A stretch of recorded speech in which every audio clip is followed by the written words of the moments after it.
खख्लाबारिया मोजाङैनो दङ ना 26 तारिखाव मा जागोन 26 तारिखाव मा जागोन 26 तारिखाव मोसागोन ना दुखु खामगोन मोसागोन बयबो मोसागोन बाप रे बाप ओरैबायदि मानसि आरो एनार्जिखौ नुनानै आं गावनो सोमोनांदों रावबो मोखां सोम गैथारा ओरैबायदि मिनिस्लु माने आङो गासैबो समस्थियाव बेरायजोब्बाय दिनै खख्लाबारिनि एनार्जिखौ नुनानै जि शक्ति बेखौ नुनानै आङो जोबोद माने आंबो एनार्जि मोनदों बयबो बुंनांदों खेबसे UPPL जिंदाबाद UPPL जिंदाबाद UPPL जिंदाबाद मन्टु बर' जिंदाबाद मन्टु बर' जिंदाबाद गोजोन्थों আজি আমার এই নির্বাচনী সভাত উপস্থিত হওয়া আমার কোকলাবাৰী সমষ্টিৰ মাসকল দাদাসকল ভাইসকল বাইদেউসকল ভনীসকল আৰু মোৰ বন্ধুসকল আজিৰ এই সভাত উপস্থিত অসমৰ কেবিনেট মন্ত্ৰী ইউজি ব্ৰহ্ম ডাঙৰীয়া এই সভাত উপস্থিত হোৱা ত্ৰিপুৰাৰ এজন যুৱনেতা ত্রিপুরার ক্যাবিনেট মন্ত্রী মোর বন্ধু শুক্লাচরণ নোয়াটিয়া আজির এই সভাত উপস্থিত আমার কেন্দ্রীয় কমিটির UPPL দলর স্পোক্স পার্সন বাবুল বসুমতারি ডাঙরিয়া মসলপুর জিলার ল্যান্ড এডভাইজারি কমিটির চেয়ারম্যান রংজালু বসুমতারি ডাঙরিয়া আমার জিলা সভাপতি বি খৈরাম दैरम ডাঙরিয়া সাধারণ সম্পাদক বিজু কছাৰী ডাঙরিয়া আমার উপস্থিত কোঅর্ডিনেটর অশোক বড় ডাঙরিয়া আমার দলর বিভিন্ন বিষয়ববীয়াসকল আমার বড় জনগোষ্ঠীর মঞ্চত উপস্থিত আমার শিল্পীসকল মই সকললৈ ধন্যবাদ জনাইছো দিনैनि हाबाफारियाव बाहागो लाफैनो हानाय खख्लाबारि ओनसोलनि आइ आफा रायजो राजा बिदा फंबाय बिब' बिनानावमोन जोंहा मन्त्रि बिथाङा जोबोद मोजाङै बुंलांबाय सानै मन्त्रिया बुंलांबाय दिनै बेवहाय एसे आगोलाव हिन्दीयाव बिबुंथि होदों सासे मन्त्रि बायदि नुवा नङा होमबा फिसाद्राय जायो मन्त्रि जानो थाखाय किन्तु बियो मन्त्रियानो माने त्रिपुरायावबो जोंहा कक बर'फोर दङ बिदा फंबाय जोंनिनो बिथांमोननि रावजों जोंनि रावजों एखे बिथांमोनाबो आलादा रायजो बिदोंमोन जोंबो आलादा रायजो बिदों दा बिथांमोना आफाद दङ IPFT होननाय जोंहा UPPL बिथांमोननि गोलाव सोमावसारनायाव आं बाहागो लादों बिथांमोनजों थाफादों बिथांमोनाबो सा 9 MLA देरहानानै सरकाराव फैदोंमोन नाथाय माखासे खैसारियाव थांनाय इलेक्शनाव बिथाङा हारसिं देरहादों आरो हारसिंनो मन्त्रि मोनदों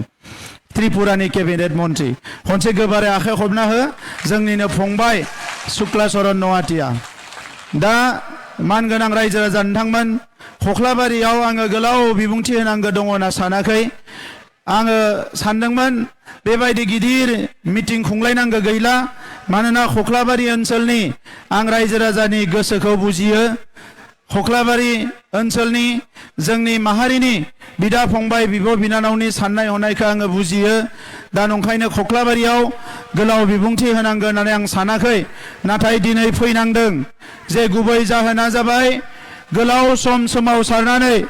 5000 सुबुङा जिउ गारनानै गोबाङानो थै होनानै गोबाङानो पुलिस मिलिटारिजों बुख्रेब जानानै थांनाय 40 बोसोराव जि राजखान्थि गोहोखौ जोङो मोनबाय दा बेखौ माखासे मानसिफ्रा खैसारि खालामनानै बे राजखान्थि गोहोखौ सेनानै लांफिननो नागिरदों दा बेखौ नुनानै जोङो जिरायनानै थानो हायाखै मानोना जोंहा मोनथाम जेनेरेशन बर' हारि दानांगौनि थाखाय बर' हारिखौ रैखाथि होनांगौनि थाखाय जोंनि राव थुनलाइ हारिमुनि रैखाथि होनांगौनि थाखाय जोङो जोंनि मानसिफ्रा सेक्रिफाइस खालामबाय जोंनि मानसिफ्रा जोबोद खस्थ' जाबाय जोंनि मानसिफ्रा गावनि बेसेन गोसा समखौ बयबो हारिनि थाखाय बावसोमलांबाय सासे नङा सानै नङा रोजा रोजा 5000 सुबुङा जिउ गारदों आरो बिनि गुबै जाहोनानो जाबाय जे मोनसे समाव जोंखौ सोबख'नाय थगायनाय नासयनाय गादबनाय बे हालामाव सोलिदोंमोन। बे आसाम रायजोआव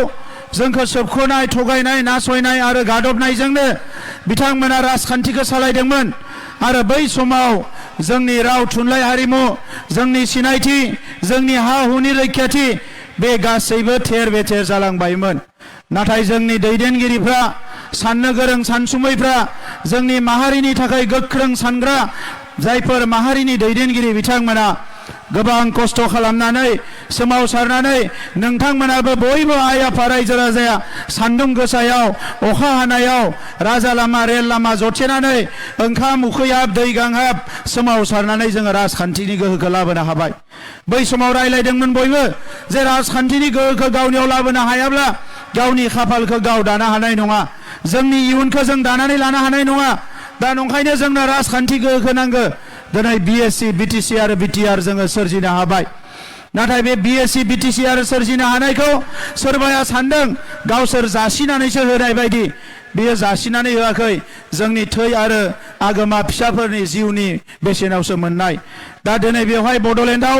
जोंनि गावस्रा गावस्रिखौ नुनानै सोरबाया दिनै जोंखौ मन'ग्लाबनो थाखाय आवगायबोदों। जोंनि माहारि आफादफ्रा नाजादोंमोन जे जोंनि राजखान्थिया खौसे जानांगौ। इउपिपिएल हान्जानिफ्राय जों बरायदोंमोन जे जोंनि राजखान्थिया खौसे जानांगौ। नाथाय हाग्रामा महिलारि बिथाङा आरो बिथांनि सानैसो दैदेनगिरिया खौसेखौ मालाबाबो लुबैया। बिथांमोना राजखान्थिखौ गावसोरनि गोहोनि थाखाय लुबैयो, हारिनि थाखाय, ओनसोल जौगानायनि थाखाय नङा। दा नंखायनो बिथांमोना माहारि आफादनि खावलायनायखौबो खोनासङाखिसै आरो बिथांमोना हारिनि जि जेंना बेखौबो बुजियाखिसै, हारिनि अलखद समखौबो बिथांमोना बुजियाखिसै। आरो बेबायदि समाव दिनै सुथुरफ्रा जोंखौ नाख्रेबनो फैदों। फिसा फिसा जायगायाव आसामनि केबिनेट मन्थ्रिफ्रा फैनानै गुबुन हान्जानि बिथांमोना जोंनि मानसिफोरखौ थगाय थसि रां जासिनानै थगाय थसि खालामनानै सिगिनानै आरो गुबुन हारिफोरखौबो जायफोर जोंजों दङ बिथांमोनखौ सिगिनानै जोंनि बिजाथिफोरखौ फेजेननो नाजादों। जोंनि राजखान्थिया राजखान्थि नङा, बियो हारि दानायनि राजखान्थि, बियो हारि रैखाथिनि राजखान्थि, बियो हारि जौगानायनि राजखान्थि, जोंनि सिनायथि थामोनथानि रैखाथिनि राजखान्थि। आरो बिथांमोना सानदों बियो पावार पलिटिक्स, गोहोनि राजखान्थि। गोहोनि राजखान्थि खालामनो सम जायाखै। दाबो जोंहा जौगानांगौ दङ। सोलोंथाइ बिथिङाव, समाजारि बिथिङाव, रांखान्थि बिथिङाव, जोंनि राव थुनलाइ हारिमु गासैबो बिथिङाव जोंहा जौगानांगौ दंबावो। दा बेबायदि समाव नंखायनो दिनै जोंनि हारिनि साफ्रोमबो जोङो खौसे जानांगोन आरो राजखान्थि गोहोखौ जायखौ जोङो जोंनि आखायावनो नांगौ होननानै पलिटिकेल पेट्रनाइज लानानै हारिखौ गेरेमसा हारि दागोन होननानै साननानै जि राजखान्थि गोहोखौ लाबोदोंमोन, बे राजखान्थि गोहोखौ जोंनि आखायावनो दोननो थाखाय जोंनि भटखौ गावस्रा गावस्रि खालामनो नाङा। जों दिनै खौसे जानांगोन। नैबे जि कख्लाबारि समस्तियाव नांगोल हान्जाया अलरेडि दुरबल जाबाय। बिथांमोननि मानसिफ्रा सानफा एफा सोरबा इउपिपिएलआव, सोरबा बिजेपिआव, सोरबा गुबुन गुबुन पार्टियाव इतिमध्य बिथांमोना बारलांबाय। दा बेबायदि समाव जोंनि भटखौ गावस्रा होयोबा, जोंनि हारिनि भटखौ जुदि रानलाबायनानै होयोबा, जि कख्लाबारि समस्तिया जोंनि बिदा फंबायनि आखायावनो दङ, बे कख्लाबारि समस्तिखौ मालायासो लांगोन। दा नंखायनो नैबे समाव जों खौसे जानांगोन।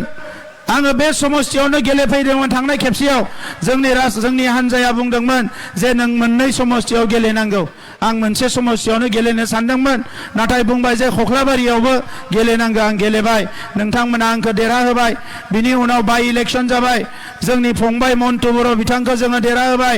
दिनै बिथाङा फिन खेबसेबाव नोंथांमोननिनो फंबाय हिसाबै, जोंनिनो बिदा हिसाबै, सोरनिबा न'खरनिनो हिसाबै दिनै बे समस्तिखौ उद्धार खालामनो थाखाय एबारबो जोंनि हान्जाया बिनिनो जोङो बिजाथिखौ होदों। जों रावबो ओरैनो फैनाय नङा। मानगोनां रायजो राजा नोंथांमोन, आं 29 बोसोर हारिनि माहारि आफादाव खामानि मावनानै फैनाय, प्राय 19 बोसोर सोमावसारनानै फैनाय, न' बां गारनानै अराय सम प्राय 30 बोसोर हारिनि थाखायनो खामानि मावनाय। जि खालि आंनि बिमाया थैदोंमोन, ओइ खालि आङो हांगार स्ट्राइक होदोंमोन क'क्राझाराव। जि खालि आंनि बिफाया थैदोंमोन, ओइ खालि आं जन्तर मन्तराव दङमोन रेलियाव। जोंबो बेबायदि सेक्रिफाइस खालामनानैसो फैनाय। नाथाय जोंनि पार्सनेल जिउआ जेबो नङा, जोंनि पार्सनेल न'खरा जेबो नङा। जों लुबैयो हारिया जौगानो, हारिया रैखाथि मोनथों। सिलाय लानायनि बादै जेसेबां सोमावसारनांगौ मोनफ्रोमबो सोमावसारनायाव जों बाहागो लादों। दा नंखायनो जों बुजियो जे हारिखौ जोङो बोरैहाय रैखाथि होनांगो जों रावजोंबो खर' गंलायनाय नङा सोरबा मेगन गोजा दिन्थिथों सोरबा गिदिर गिदिर बाथ्रा बुंथों सोरबा फैनानै बुंदों VCDC खौ सिफायगोन सोरबा बुंदों ट्राइबेल बेलेन्स ब्लकखौ सिफायगोन आरो मैया सोरबा बुंदों जे 6 सिडिउलखौ मानो नांगौ 6 सिडिउलखौ नाङा होननानैथ' रायजो बिदोंमोन नोंथांमोनासो होदों 6 सिडिउलखौ दा बे 6 सिडिउलखौबो दिनै बिथांमोना गाख्रेबनानै जोंखौ थेर बेथेर खालामनो सानदों बे बर' हारिया सा सानजा भारताव ओरैबायदि गोख्रों हारि माला सोमावसारनांगौ माला जिउ होनांगौ माला थै होनांगौ माला हारिनि थाखाय खामानि मावनांगौ माब्ला हारिमु सिबिनांगौ गासैखौबो जोंनि हारिया मिथिगौ दा नंखायनो नैबे समाव आं नोंथांमोनखौ खावलायनो फैदों जे बड'लेण्डनि 40 समस्तियाव मोनफ्रोमबो समस्तियाव जोंनि हारिनि मानसिफ्रा खौसे जानांगौ आरो एबार राजखान्थि गोहोखौ प्रमद बर'नि आखायाव नङा हारिनि आखायाव लाखिनो थाखाय बयबो थियारि जानांगौ प्रमद बर' होननाय मानसिया रावबो नङा बे हारिनिनो सासे मानसि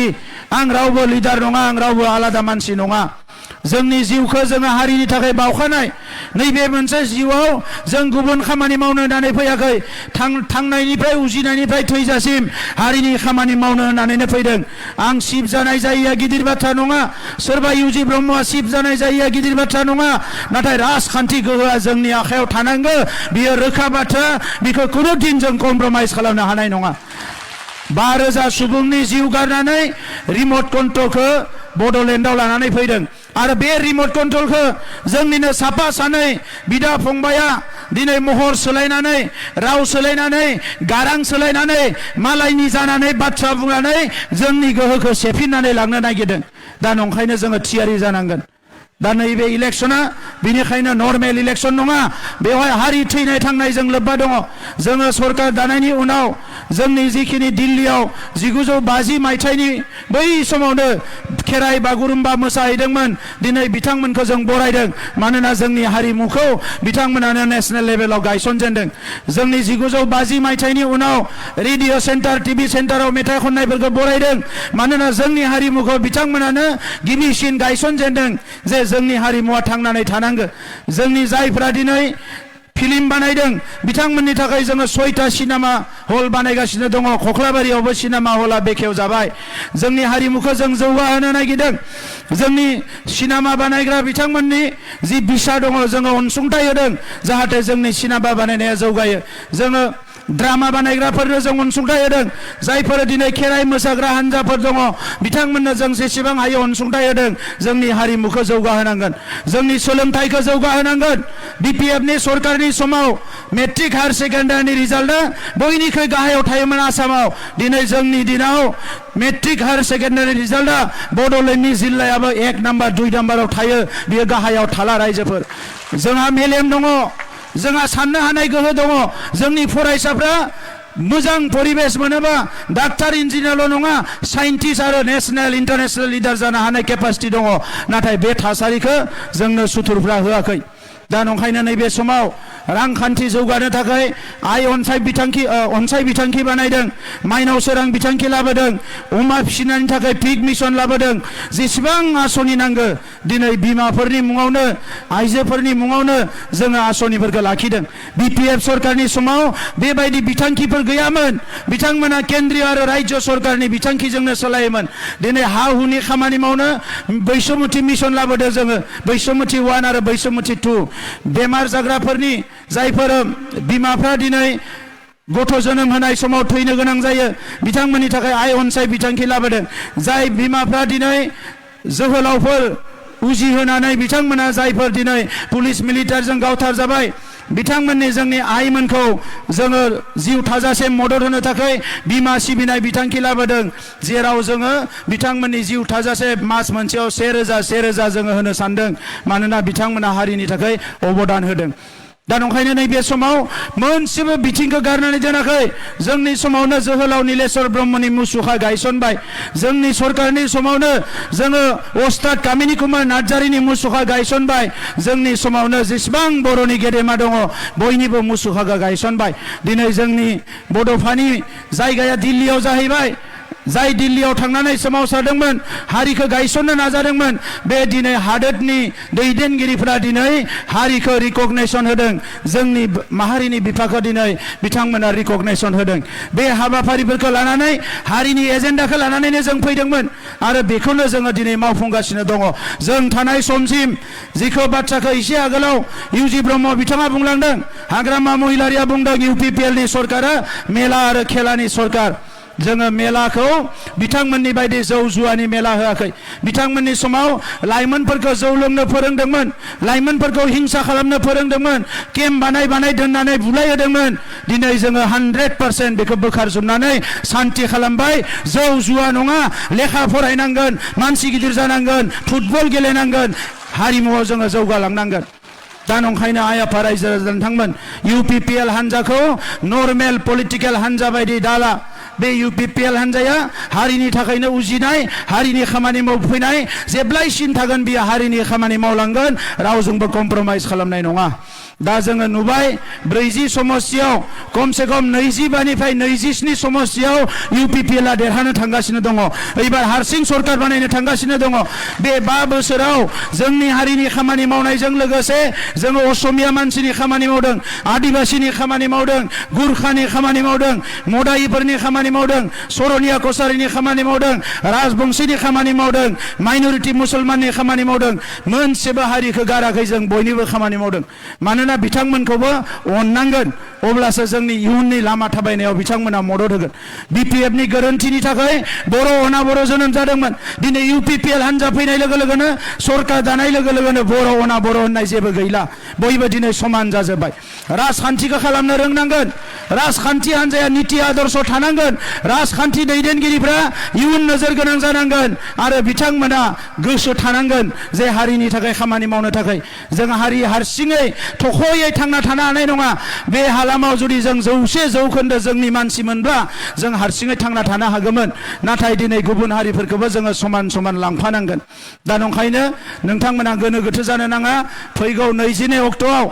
100% ट्रेक्टरनि सावगारियाव भट होजोबनांगौ आरो हारिनि इयुनखौ नायनानै मन्टु बर' बिथांखौ देरहाहोनांगौ आरो इयुनाव कख्लाबारि समस्तियाव राबां ओनसोलाव जोंहा हानि जेंना दङ इलेक्सन कड अफ कन्डाक्ट जायाबा जेरैखि जाया मावनो थाखाय थांखि लाबायमोन जोङो बेवहाय एसे फासयनानै थाबाय मास मोनथामनि गेजेराव बे राबांनि हानिखौ फिन खेबसेयाव थांखि लागोन जाहाथे जों मावफुंनो हायो जेराव जेराव कख्लाबारियाव हानि जेंना दङ बे हानि जेंनाखौ जों फोजोबगोन दै लोंनायनि जेंना दै लोंनायनि जेंनाखौ फोजोबगोन लामा सामा एसेसो बानायनो हाबाय जोङो माखासे लामा बानायनो दंबावो बे हिसाबै फैगौ 5 बोसोराव लामा दालां दै खुरखानाय गासैखौबो मावनो थाखाय थांखि लादों बेवहाय रावबो गोनो गोथो जानो नाङा दिनै कख्लाबारि समस्तियाव नोंथांमोना दिनै गोदान स्टेडियामाव जिरायदो बे स्टेडियामनि मुङा मा बे स्टेडियामनि मुङा बीर सिलागां स्टेडियाम आरो नोंथांमोना आंखौ थांनाय इलेक्शनाव देरहाहोनायनि थाखाय कख्लाबारि आइ आफा रायजो राजानो आं मोनसे गिफ्ट होदों बे गिफ्टआनो जाबाय 5 कोटिनि बीर सिलागां स्टेडियाम बेवहाय नोंथांमोना दिनै नुनो मोनदों आरो बेवहाय आरोबाव खामार दैसायाव 2.5 कोटिनि आरोबाव मोनसे स्टेडियाम होदों जोंहा बिजु बरकसारि फंबाया गोलाव सम दैदेनगिरि जाबोबाय आंखौ बुंबाय जे बेवहायबो मोनसे नांगौ बे समस्यायावनो आरोबाव मोनसे स्टेडियाम गायसननाय जाबाय कलेजा अलरेडि प्रभिन्सियेलाइज जाबाय आरो कलेजखौ डेभेलप खालामनो थाखाय जों खामानि मावगासिनो दङ दा नंखायनो कख्लाबारिनि गासैबो गामि सामि आंहा मुखास्थ' दंजोबो दा बेवहाय सोरबा दैदेनगिरिफ्रा फैगोन गाबोनो उल्टां फाल्टां खोथा बुंगोन रायजोफोर जेबो खोनासंनाङा हारिनि बाथ्राखौ हारिनि मानसियासो बुजिनांगौ আজি कख्लाबारि समष्टित उपस्थित हुआ दादा বাইদেউ ভাই বন্ধুসকলক মই ধন্যবাদ জনাইছো যে কখ্লাবাৰি সমষ্টিত যোৱাবাৰ মোক ইলেকশ্যনত জিকাইছিলে আৰু এই অঞ্চলত বহুত ৰাস্তা ঘাট বিভিন্ন কামবিলাক আমি কৰিবলৈ পাৰিছো মই ইলেকশ্যনত অহা সময়ত মই কৈছিলে BPFৰ দিনত অসমীয়া গাঁওবিলাকৰ ৰাস্তা হোৱা নাই ময়ো যাই পেলাই চাইছিলোঁ সঁচা সঁচিকৈ ভোটে পালে বিভিন্ন গাঁওফালে ৰাস্তা পদূলি হোৱা নাই আমাৰ ইয়াত সন্ন্যাসী মন্দিৰ আছে ইফালে ৰাস্তাবিলাক হোৱা নাই মই যোৱাৰ লগে লগে ক'লে মই লগে লগে মন্টু বড়ো কৈ আমাৰ সন্ন্যাসী মন্দিৰৰ ৰাস্তাটো বনাই দিলোঁ বিভিন্ন ৰাস্তা ঘাটবিলাক বনাই দিলোঁ কিছুমান ৰাস্তা ঘাট বনাব লগা আছে এই ৰাস্তা ঘাটবিলাক আমি বনাম যোৱা 5টা বছৰত সবচে আমি ফাৰ্ষ্ট কাম কৰিবলৈ হাতত লৈছিলোঁ শান্তি প্ৰতিষ্ঠা কৰা আজি বড়োলেণ্ডত 100% শান্তি আহি গ'ল দ্বিতীয় কাম আছিলে নিৰাপত্তা প্ৰদান কৰা বড়োলেণ্ড অঞ্চলত আজি 24 ঘণ্টা ৰাইজে মুক্তভাৱে ঘূৰা ফুৰা কৰিব পাৰে কোনো দম দিব নোৱাৰে কোনো দাদাগিৰি কৰিব নোৱাৰে আজি সকলো নিৰাপত্তা পাইছে তৃতীয় কথা আছিলে বিপিএফৰ হাগ্ৰামা মহিলাৰ ভুলৰ কাৰণে বড়ো অনাবড়ো ইয়াতে সৃষ্টি হৈছিলে আজিৰ তাৰিখত বড়ো অনাবড়ো নহয়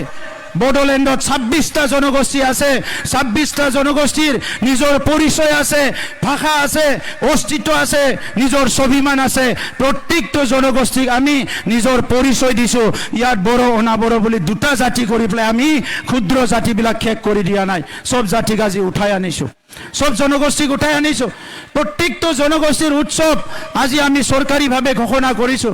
আমাৰ মোদাইসকলৰ বৰমানী পূজা আজি চৰকাৰী কেলেণ্ডাৰত আহিছে আমাৰ খৰণীয়া কছাৰীৰ বা গোসাই পূজা কেলেণ্ডাৰত আহিছে কলিতা সকলৰ কাৰণে কিবা বিশেষ দিন আজি কেলেণ্ডাৰত আহিছে প্ৰত্যেকটো জনগোষ্ঠীৰ কিবা নহয় কিবা আজি কেলেণ্ডাৰত আহিছে আমি প্ৰত্যেকটা জনগোষ্ঠীকে নিজৰ পৰিচয় অস্তিত্ব লৈ জীয়াই থকাটো বিচাৰো আৰু সেই কাৰণে বৈষম্যতা আমাৰ তাত নাই বিভাজন আমাৰ তাত নাই ধৰ্মৰ আধাৰত ভাষাৰ আধাৰত বৰ্ণৰ আধাৰত আমি কাকো বিভাজন কৰিব বিচৰা নাই বড়োলেণ্ডটো ভাৰতবৰ্ষৰ এটা অংগ ভাৰতৰ সংবিধানে প্ৰত্যেকটো জাতি জনগোষ্ঠীক নিজৰ ভাষা সংস্কৃতি ধৰ্ম লৈ জীয়াই থকাৰ কাৰণে অধিকাৰ দিছে গতিকে বড়োলেণ্ডত ৰাজনীতি কৰাৰ নামত আমি কোনো এটা সমাজক বিভাজন কৰিব নোৱাৰো কোনো এটা জাতিক বিভাজন কৰিব নোৱাৰো কোনো এটা জনগোষ্ঠীক আমি বিভাজন কৰিব নোৱাৰো বড়োলেণ্ডত 35 লাখ জনসাধাৰণৰ এটা ফ্যামিলি আছে এটা পৰিয়াল আছে বড়োলেণ্ডত 26টা জনগোষ্ঠীৰ এটা পৰিয়াল আছে এই পৰিয়ালটো ইউপিপিএল দলে ইউপিপিএল মডেলৰ ৰাজনীতিত একত্ৰিত কৰি আমি আগবাঢ়ি লৈ যাব বিচাৰিছো এই 5টা বছৰত বিপিএফৰ সময়ত কৈছিলে কোনোবা জনগোষ্ঠীৰ ভাষা গুৰুত্ব দিয়া নাই কোনোবা জনগোষ্ঠীৰ সাংস্কৃতিক গুৰুত্ব দিয়া নাই আমাৰ চৰকাৰৰ 5টা বছৰত প্ৰত্যেকটো জাতি জনগোষ্ঠীৰ ভাষা সংস্কৃতি অস্তিত্ব ৰখাৰ কাৰণে আমি কাম কৰিছো চৰকাৰী খৰচত ভিজন ডকুমেণ্ট ওলাইছো মিউজিয়াম চিৰাঙত বনাবলৈ গৈ আছো ডিক্সনাৰী ওলাইছো চবৰো ভাষা লৈ পেলাই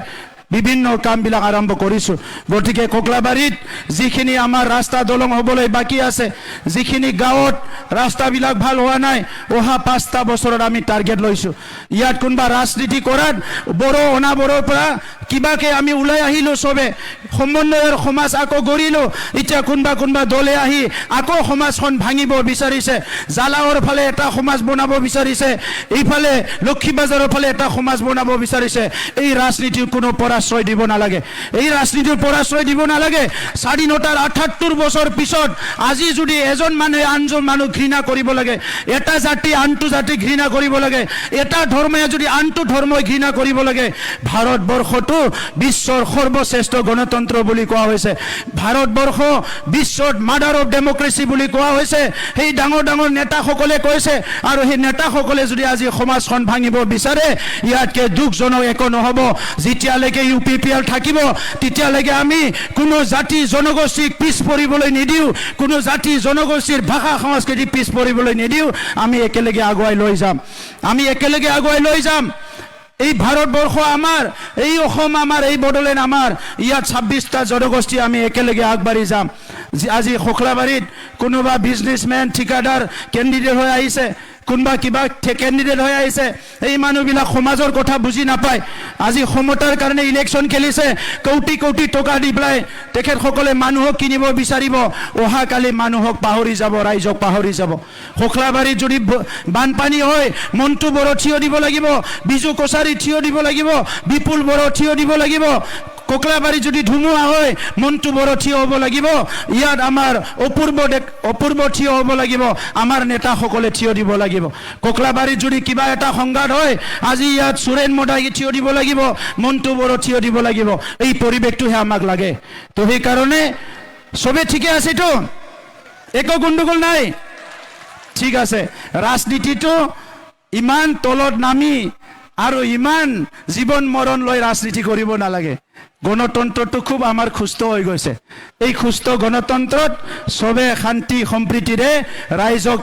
অনুৰোধ কৰি ভোট বিচাৰিব লাগে, নিজৰ নিজৰ প্ৰাৰ্থী জিতাব লাগে আৰু চৰকাৰ বনাব লাগে। UPPL একক সংখ্যা গৰিষ্ঠ লৈ চৰকাৰ বনাই আছে, ইয়াত কোনো সন্দেহ নাই। আজিৰ তাৰিখত 25ৰ পৰা 27টা সিটত UPPL আগবাঢ়ি আছে আৰু চৰকাৰ হোৱাটো নিশ্চিত। যোৱা 5টা বছৰ আমি মাসকলৰ লগত, বাইদেউসকলৰ লগত, দাদাসকলৰ লগত আছো আৰু অনাগত দিনতো থাকিম। 30,000 মহিলাসকলক 5,000 কৰি সহায় কৰিছো। এইবাৰ টাৰ্গেট ৰাখিছো 1 লাখ। 30,000 12,000 আমাৰ বাইদেউসকলক হেণ্ডলুম বনাইছো। এইবাৰ আমি টাৰ্গেট ৰাখিছো 1 লাখ। 1 লাখ বাইদেউসকলক মাইনা উচৰাং দিছো, এইবাৰ ৰাখিছো 5 লাখ। অৰুণোদয় বহুতে পাইছে, বহুতে পোৱা নাই। অক্টোবৰত চবে অৰুণোদয় পাব লাগিব আৰু তাত 1500 টকা কৰিবৰ কাৰণে আমাৰ চৰকাৰৰ পৰা আমি 250 টকা যোগ দিব বিচাৰিছো, যাতে অৰুণোদয়ত চবে 1500 টকা পায়। বিভিন্ন আঁচনি আনিছো দুখীয়া গৰীব মানুহৰ কাৰণে, ছাত্ৰ ছাত্ৰীৰ কাৰণে, চবৰৰ কাৰণে। সেইকাৰণে বহুত গৰম হৈছে, দীঘলীয়া কথা নকওঁ, আপোনালোকেও কষ্ট পাই আছে। খালি এটা কথা সুধিব বিচাৰিছো আকৌ, 26 তাৰিখে কি হ'ব? 26 তাৰিখে কি হ'ব? সিদিনা কান্দিব না নাচিব? চবে নাচিব? গান আছেনে নাই নাচিবলৈ? গান আছেনে নাই? গানটো ৰেডি কৰকচোন, আমি নাচি চাওঁ একবাৰ, হয়নে? দুখত থাকিব নালাগে। খেতি বাতি হৈ গ'ল, মাই গাইখাংবাই। এতিয়া আমাৰ মা দুৰ্গা পূজা আহি আছে, চবে দুৰ্গা পূজা চাম। ইলেকশ্যনৰ ৰিজাল্ট হ'ব, চৰকাৰো হ'ব, দুৰ্গা পূজাও চাম। নাচি বাগি ফূৰ্তি হাঁহি মুখে চবে একেলগে থাকিব লাগে। ইয়াত কোনো কান্দা কাটা কৰিব নালাগে, কোনো দুখ কৰিব নালাগে, কোনো ভয় কৰিব নালাগে, কোনো খং উঠিব নালাগে, কোনো কাকো অভিমান কৰিব নালাগে। ঠিক আছে, বহুত বহুত ধন্যবাদ। গোজন্থং। UPPL জিন্দাবাদ, UPPL জিন্দাবাদ, UPPL জিন্দাবাদ, মন্টু বড়ো জিন্দাবাদ, মন্টু বড়ো জিন্দাবাদ, মন্টু বড়ো জিন্দাবাদ, UPPL জিন্দাবাদ, কোকলাবাড়ি জিন্দাবাদ, কোকলাবাড়ি জিন্দাবাদ, কোকলাবাড়ি জিন্দাবাদ, UPPL জিন্দাবাদ, UG ব্রহ্ম জিন্দাবাদ, UG ব্রহ্ম জিন্দাবাদ। ধন্যবাদ। শান্তিময় বিটিআর আগো প্রমোদ বড়ু সরকার, শান্তিময় বিটিআর আগো প্রমোদ বড়ু সরকার।